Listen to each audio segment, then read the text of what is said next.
Korporasi non-bank memang SBK ini memiliki beberapa keuntungan dibandingkan misalnya surat utang lainnya seperti obligasi atau MTN.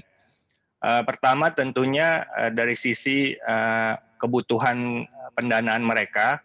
Jika korporasi ini membutuhkan pendanaan yang sifatnya jangka pendek, misalnya untuk modal kerja atau untuk istilahnya menjembatani atau bridging antara pendanaan jangka panjang, maka SBK ini merupakan suatu instrumen yang cukup bisa memenuhi kebutuhan mereka dibandingkan jika mereka menerbitkan obligasi atau MTN yang tenornya jangka panjang. Ini jadi tidak match gitu dengan kebutuhan mereka yang jangka pendek.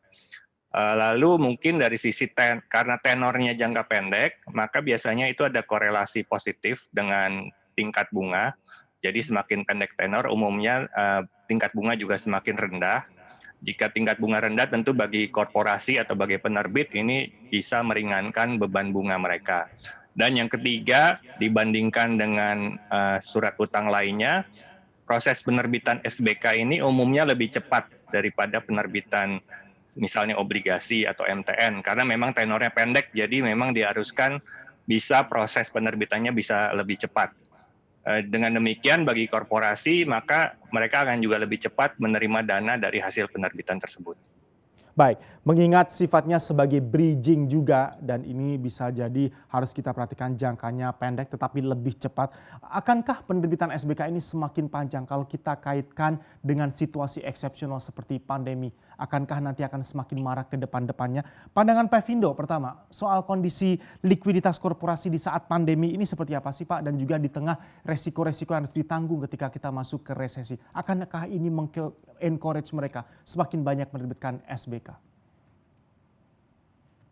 Ya, memang kondisi pandemi ini sangat challenging ya kami melihatnya, karena kegiatan usaha ini menurun cukup drastis dan ini menyebabkan pendapatan dan arus kas yang diterima oleh perusahaan juga berkurang.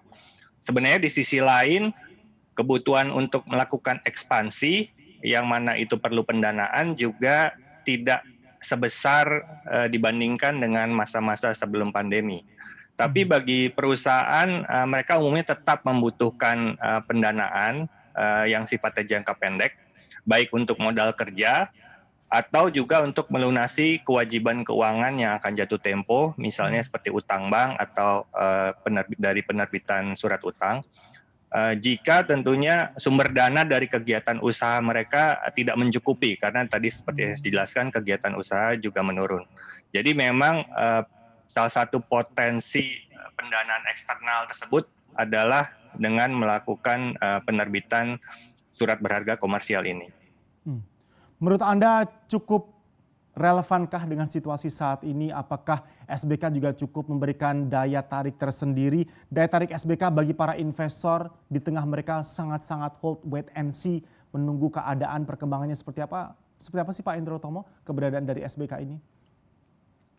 Ya, betul sekali Pak. Jadi bagi investor, adanya produk SBK ini juga memberikan pilihan, khususnya instrumen investasi jangka pendek. Jika sebelumnya investor mungkin hanya berkutat pada misalnya penempatan dana di deposito atau misalnya reksadana pasar uang.